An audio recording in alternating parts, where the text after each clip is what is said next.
भारती द्वारा रचित कविता मैं रथ का टूटा पहिया हूँ भारती के 7 गीत वर्ष काव्य संग्रह से उद्धृत है। मैं रथ का टूटा पहिया लेकिन मुझे फेंको मत, क्या जाने इस दुरूह चक्रव्यूह में अक्षौणी सेनाओं को चुनौती देता हुआ कोई दुस्साहसी अभिमन्यु आकर घिर जाए। रथ का पहिया कहता है कि मैं टूटा पहिया हूँ रथ का और मुझे फेंको मत।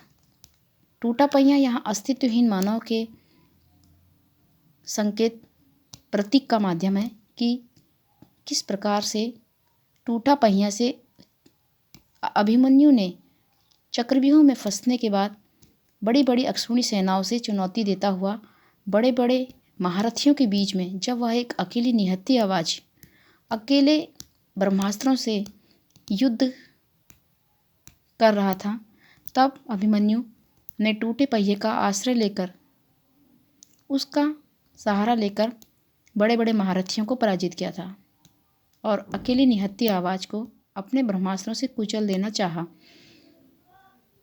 तब रथ का टूटा पहिया ने अभिमन्यु के ब्रह्मास्त्रों से लोहा लिया। मैं रथ का टूटा पहिया हूँ लेकिन मुझे फेंको मत। इतिहासों की सामूहिक गति सहसा झूठी पड़ जाने पर क्या जाने सच्चाई टूटे पहियों से आश्रय ले।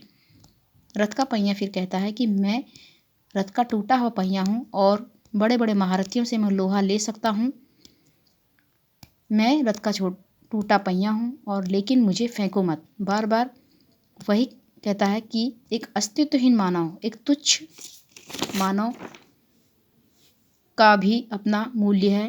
भारती जी ने यहाँ पर एक तुच्छहीन व्यक्ति के मूल्य के बारे में बताया है कि जिस प्रकार से एक तुच्छ रथ का पहिया इतने बड़े महाभारत के युद्ध में अभिमन्यु के हाथ का अस्त्र बना है बड़े बड़े महारथियों से युद्ध करने पर, इसी प्रकार से इतिहासों की जो सामूहिक गति है, इतिहास को भी उस टूटे पहिए ने बदल दिया कि टूटा हुआ पहिया रथ का किस प्रकार से एक असहाय व्यक्ति अभिमन्यु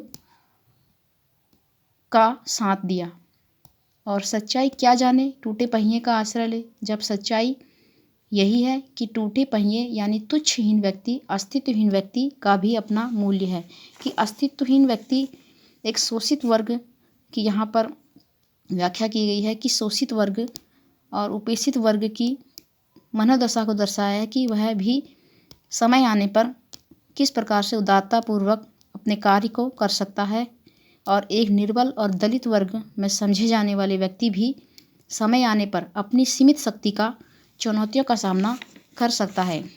भारती जी की इस कविता, संपूर्ण कविता में कला पक्ष को अगर हम देखते हैं तो इससे पता चलता है कि भाषा सरल, सरस और खड़ी बोली है और साथ ही इसमें मुहावरों का प्रयोग हुआ है। लोहा लेने जैसी मुहावरे का यहाँ पर सुंदर ढंग से प्रयोग भाषा को लाक्षणिक और सुंदर बनाने के लिए किया गया है। शैली प्रतीकात्मक शैली है, दृश्य इसमें बिंब है। एक पहिया जो है एक प्रतीक के रूप में भी है, यह प्रतीकात्मक भी है और एक बिंब के रूप में भी है।